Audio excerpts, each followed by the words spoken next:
चर्चा पर बोलने का अवसर दिया, उसके लिए बहुत बहुत धन्यवाद। बजट की चर्चा पर जब मैं तैयारी कर रही थी तो मैंने इस बात पर विचार किया कि हमारी आदरणीय उप मुख्यमंत्री एवं वित्त मंत्री दिया कुमारी जी ने राजस्थान को विकसित राज्य बनाने के लिए भजनलाल जी सरकार की जो दूरदृष्टि है उसको बड़ी स्पष्टता के साथ इस सदन के समक्ष प्रस्तुत किया। लेकिन क्योंकि अभी हमारे कुछ युवा साथी विधायक भी इस बात को रख रहे थे और मैं भी इस बात को आज इस सदन पे चर्चा करना चाहूँगी और अपनी बात मैं एक छोटी सी कहानी के साथ शुरुआत करना चाहूँगी। सभापति महोदय, रिवरव्यू नाम का एक छोटा सा गांव हुआ करता था जहां पर एक बड़ा प्रभावशाली व्यक्ति कभी भी गांव में किसी को समस्या हो तो वो ये बोलता था कि नहीं नहीं मैं हूं ना, आप चिंता मत करिए, मैं हमेशा आपका साथ दूंगा। गांव के लोग उसकी बातों से बड़े प्रभावित होते थे, बार बार वो अपनी बातों को रिपीट करता था, भाषणों में प्रयोग करता था। गांव वालों को लगता था कि वाकई में हमारी कभी कोई समस्या होगी तो ये ज़रूर हमारे साथ खड़ा होगा। सभापति महोदय, उस गांव में ग्रीष्मकाल में भयंकर सूखा पड़ा। उस सूखे के कारण वहाँ पर पानी की समस्या बहुत आने लगी। तो सब गांव वाले गए उस प्रभावशाली व्यक्ति के पास कि हमारे गाँव में अब सूखा पड़ा है, अब क्या करें, पानी पीने के लिए भी ख़त्म होने वाला है।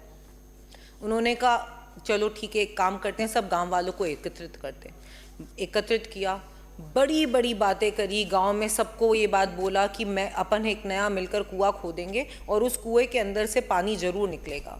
और सब गांव वालों ने सोचा कि अरे ये बात बोल रहे हैं तो ऐसा सच होगा, अब हमारे को पानी का प्रॉब्लम सॉल्व हो जाएगा और नया कुआं खुदने से पानी कहीं ना कहीं हमारे गाँव वालों को मिल जाएगा। बातें होती गई, 1 हफ्ता, 2 हफ्ता, 3 हफ्ता, 4 हफ्ता, 5 हफ्ते निकल गए। वापस सब गांव वाले मिलकर गए तो उन्होंने कहा 5 हफ्ते तो निकल ही गए, मैं तो सीधे बादलों से ही बात कर रहा हूँ, वो बारिश जल्दी से आपके गिराने वाले हैं। सब गांव वालों को उस दिन समझ आ गया कि ये सिर्फ बातें करने वाले हैं और काम कहीं नहीं होने वाला है। उस गांव के एक अनुभवी किसान के पास वो पहुंचे। उस किसान ने उन सब गांव वालों की बातें सुनी, अपना फावड़ा उठाया और गाँव में जहाँ पर उन सब ने तय किया था कि यहाँ हम कुआं खोदने की तैयारी करेंगे, वहाँ पर उसने धीरे धीरे उस फावड़े से कुआं खोदना चालू किया। उसकी ये चीज़ देखकर सभी गांव वाले उसके साथ जुड़े। सभी गांव वालों ने मिलकर वहाँ पर कुआं खोदना चालू करा और 1-1.5 हफ्ते में उस कुएं के अंदर पानी भी हो गया और गाँव वालों के जो सूखा पड़ा था उसकी भी समस्या का समाधान हो गया। इस कहानी को यहाँ पर सुनाने का सिर्फ एक ही मकसद है कि जो प्रभावशाली बातें करने वाले या सिर्फ थोती घोषणाएं करने वाले या सिर्फ बड़ी बड़ी बातें करने वाली हमारी पूर्ववर्ती सरकार थी और भजनलाल जी की सरकार ने और इस बजट ने ये स्पष्ट किया है कि हम सिर्फ बातें नहीं करते, कार्य करके दिखाते हैं। जिसका एक सबसे बड़ा उदाहरण यह है कि हमारी जो चुनावी घोषणाएं थी उसके 58% कार्य प्रगतिशील है, धरातल पर उतर गए। माननीय सभापति महोदय, हमारी जो पूर्ववर्ती सरकार थी और क्योंकि मैंने भी इस सदन में मैं अपने आप को एक नई सदस्य ही मानती हूँ क्योंकि 2.5 साल मैंने कांग्रेस के सरकार के देखे और ये दूसरा बजट हमारी सरकार का हम देख रहे हैं। इस पवित्र सदन में कितनी बार कितनी बातें की गई, लेकिन मैं यहाँ पर सिर्फ आपको राजसमंद की कुछ बातें रखना चाहूँगी। खारी फीडर जो हमारे राजसमंद के लिए एक बहुत ज्वलंत समस्या थी कि उस खारी फीडर को हमें रिपेयर करना था क्योंकि किसान भाइयों को पानी अच्छे से मिल सके और जो वेस्टेज हो रहा है पानी का वो बंद हो सके। क्योंकि सरकार का आखिरी बजट था, बड़ी बड़ी बातें की गई और जो काम 150 करोड़ से भी उस वक्त तो 125 करोड़ की लागत का था, उस काम के लिए हमारे को कुछ 70 करोड़ रुपए की घोषणा की गई और कहा गया कि हम खारी फीडर 70 करोड़ में बना देंगे। हमने उस बात का भी स्वागत किया कि बिल्कुल आप इस खारी फीडर को बनाएं, लेकिन धरातल पर उतरने की उनकी कभी कोई मंशा ही नहीं थी। मैं आज इस पवित्र सदन में खड़े होकर धन्यवाद देना चाहूँगी हमारे आदरणीय मुख्यमंत्री भजनलाल जी को, हमारे आदरणीय सिंचाई मंत्री जी को कि उन्होंने इस बात को गंभीरता से लेते हुए पहले साल के बजट में 150 करोड़ रुपए इस खारी फीडर को दिए, जिससे कि हमारे किसान भाइयों की समस्या का समाधान होगा। और यही नहीं, आने वाले इसका टेंडर भी हो चुका है और कार्य भी बहुत जल्द से जल्द चालू होगा। ये बात सिर्फ आपको इसलिए मैं कहना चाहती हूँ कि ये नियत दिखाती है, ये इस बात का कहीं ना कहीं ये बात बताती है कि भजन लाल जी की सरकार सिर्फ बातें नहीं करती, इस बजट को एक पवित्र संकल्प के तौर पर लेती है और उस संकल्प को पूरे करने के लिए कटिबद्ध है। माननीय सभापति महोदय, मेरे यहाँ पर जब उपचुनाव हुआ था तो यहाँ विपक्ष के साथियों में से जो कुछ मंत्री भी थे, उन्होंने आकर बहुत सारी घोषणाएं करी कि हम इतना सारा काम राजसमंद के अंदर कराएंगे और राजसमंद को एक नया गति देंगे, एक प्रगति की नई गति देंगे, लेकिन हम ये तभी करेंगे जब आप हमें वोट दोगे, नहीं तो आप आपके और हम हमारे। ऐसी भावना रखने वाले उस समय के मंत्री और हमारे विपक्ष के साथी भी हैं अभी, वो ऐसी भावना रखने से ही साफ जनता को पता पड़ गया था कि ये काम कहीं नहीं होने वाले। हमारी भजन लाल जी की सरकार है जिसने एक बहुत बड़ी मांग कुवारा के अंदर CHC देने का काम किया और वो काम इतना आगे बढ़ गया है कि ज़मीन भी अलॉट हो गई है और बहुत जल्द उसका शिलान्यास होगा और अगले 1-1.5 साल के अंदर उसका उद्घाटन भी हम करेंगे। ये हमारी सरकार की कटिबद्धता है, ये हमारी सरकार किस तरीके से काम करती है, ये इस बात से बहुत स्पष्ट पता पड़ रहा है।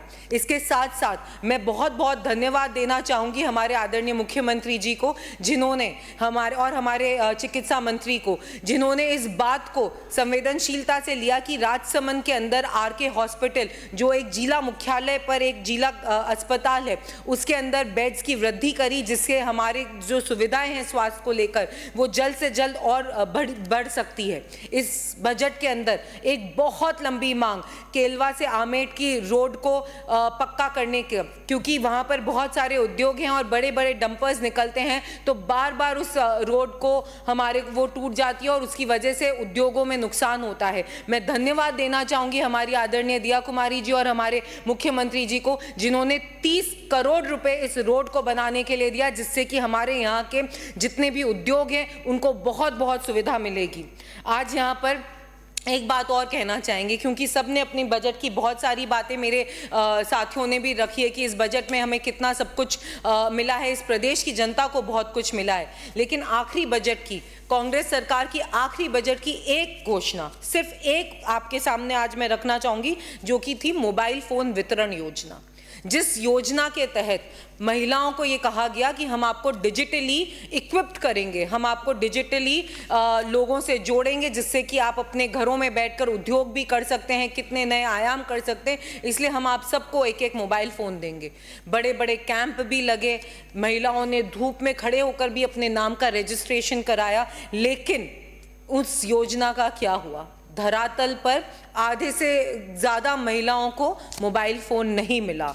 उन लोगों को सिर्फ ये बातें कही गई, रजिस्ट्रेशन का एक पत्र दिया गया कि आप लोगों को हम यहाँ पर ये मोबाइल देंगे, लेकिन धरातल पर वो योजना कतई नहीं उतरी है। और यहीं पर अगर हम देखें तो हमारे आदरणीय मुख्यमंत्री जी जिस तरीके से संवेदनशील होकर इस राजस्थान की विकास के लिए काम करते जा रहे निरंतर, उन्होंने राइजिंग राजस्थान पहले वर्ष में करके करीबन 350 खरब रुपयों का निवेश के प्रस्ताव प्राप्त करे हैं। ये है हमारी सरकार और ये है हमारी सरकार की गुणवत्ता। अब हम बात करें हमारे विपक्ष के साथियों की, आज वो यहाँ पर नहीं और इतने हंगामे, मुझे तो लगता है सभापति महोदय वो हंगामे सिर्फ इसलिए कर रहे हैं और नहीं होने के एक बहाना ढूंढा है, क्योंकि उनके पास हमारी सरकार के बारे में, उनकी योजनाओं के बारे में बोलने के लिए कुछ बचा ही नहीं है।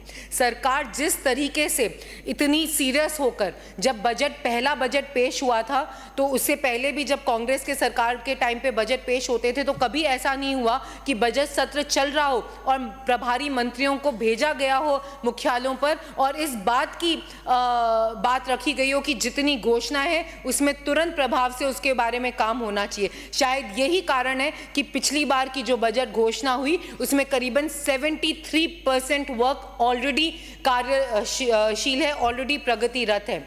माननीय सभापति महोदय, इस बजट में भी जैसे ही बजट की घोषणा हुई, इस रविवार को ही हम सब विधायक भी उन मीटिंग्स में मौजूद थे जहां पर प्रभारी मंत्री अलग अलग जिला मुख्यालयों पे गए और उन्होंने इस बात की जानकारी ली कि बजट को किस तरीके से धरातल पे उतारना है, साथ में प्रेस कॉन्फ्रेंस करना, लोगों तक बताना, क्योंकि हमारे पास कुछ भी छुपा हुआ नहीं है। हम सब कुछ इतना सामने है, सबके सामने है कि हम लोग ये चाहते हैं कि जनता तक हमारे भाव बहुत अच्छे से पहुंच सके। माननीय सभापति महोदय, हमारे विश्व के सबसे प्रसिद्ध नेता, हमारे इस विकसित भारत के शिल्पकार, हमारे आदरणीय प्रधानमंत्री नरेंद्र भाई मोदी जी, जिन्होंने ये बात कही कि गरीबों के लिए, किसानों के लिए अगर 5 व्यवस्थाएं सही हो जाए तो प्रगति को कोई नहीं रोक सकता। मुझे पता है आप समय को देख रहे हैं माननीय सभापति महोदय, सबसे छोटी सदस्य इस पार्टी की मानकर आप मुझे और ये कहते हैं ना, नेबर वाला धर्म निभाएं और 2 मिनट थोड़ा सा और मुझे दें। उन्होंने 5 मूलभूत बातें कि सड़क, बिजली, पानी, शिक्षा और स्वास्थ्य, इस पर अगर हम काम करें तो हमारा देश को विकसित होने से कोई नहीं रोक सकता। और हमारी राजस्थान की सरकार भी इन 5 पर पूरी तरीके से काम करते हुए इस बात को सदा बता रही है कि हम सिर्फ बातें नहीं करेंगे, हम घोषणा नहीं करेंगे, हम संकल्पबद्ध होकर कार्य पूरे करेंगे। युवाओं को जिस तरीके से मजबूत करने के लिए, इंडस्ट्री रेडी करने के लिए, फ्यूचर रेडी करने के लिए जिस तरीके से कार्य किए जा रहे हैं, centre for advance skilling and career counselling खोला जा रहा है, कौशल विकास केंद्र खोले जा, कौशल विकास संस्थान की घोषणा जो की गई है, मैं इस बजट में उसका बहुत बहुत स्वागत करती हूँ। उससे हमारा युवा आत्मनिर्भर होगा और रोजगार के नए आयाम बढ़ेंगे। इसके साथ साथ हमारे प्रधानमंत्री मोदी जी ने इस बार की मन की बात में ये कहा, मैं 2 मिनट में ये अपनी बात को समाप्त करूंगी। प्रधानमंत्री मोदी जी ने इस बार की मन की बात में कहा कि 8 मार्च को अंतर्राष्ट्रीय महिला दिवस आने वाला है। यह हमारी नारी शक्ति को नमन करने का एक विशेष अवसर होता है। उन्होंने कहा, हमारी संस्कृति में नारी शक्ति का सम्मान ही सर्वोपरि है। बेटियों को देवी जैसा माना गया है और हम उस परंपरा के वाहक हैं जहां पुरुषों की पहचान नारियों से होती है। यशोदा नंदन, कौशल्या नंदन, कुंती पुत्र। आज नए इंडिया, न्यू इंडिया, नए भारत का सपना तभी साकार होगा जब नारी सशक्त होगी। और हमारे आदरणीय मुख्यमंत्री भजन लाल जी ने इन्हीं बातों को आगे बढ़ाते हुए, चाहे लखपति दीदी योजना हो, चाहे कामकाजी महिलाओं के लिए आवास हो, बालिकाओं के लिए 35,000 छात्राओं को स्कूटी वितरण हो, या स्वयं सहायता समूह को विशेष प्रोत्साहन हो, या फिर 2 मिनट संदीप जी बैठिए आप, प्रधानमंत्री मुद्रा योजना या महिला उद्यमिता को बढ़ावा हो, इन सब पर कार्य करते हुए महिलाओं को सशक्त बनाया है, महिलाओं को नए आवाम दिए कि वे आत्मनिर्भर हो सकें। मैं अंत में अपनी बात को एक छोटी सी कविता के साथ समाप्त करूंगी, एक छोटी सी कविता के साथ। राजस्थान की माटी न्यारी, संस्कृति की गूंज है प्यारी, हर रंग में बसी यहाँ विरासत, हर स्वर में है अपनी खासियत। लोक गीतों की मिठास यहाँ, घूमर की छवि अनुपम, भाषाओं में मेल जोल, हर त्योहार मनाए संग। मारवाड़, मेवाड़, हारोटी, शेखावटी की बात, हर क्षेत्र का अपना गौरव, अपनी अलग सौगात। लेकिन अब हम आगे बढ़कर विकास की राह बनाएं, परंपरा संग नवाचार से राजस्थान को चमकाएं। हर गांव में शिक्षा होगी, हर खेत में हरियाली, हर हाथ को काम मिलेगा, ना होगी कोई बदहाली। सौर ऊर्जा से जगमग घर, तकनीक से बड़े व्यापार, सड़क रेल उद्योग बढ़ाएं, युवाओं को दे नया आधार। संकल्प हमारा दृढ़ रहेगा।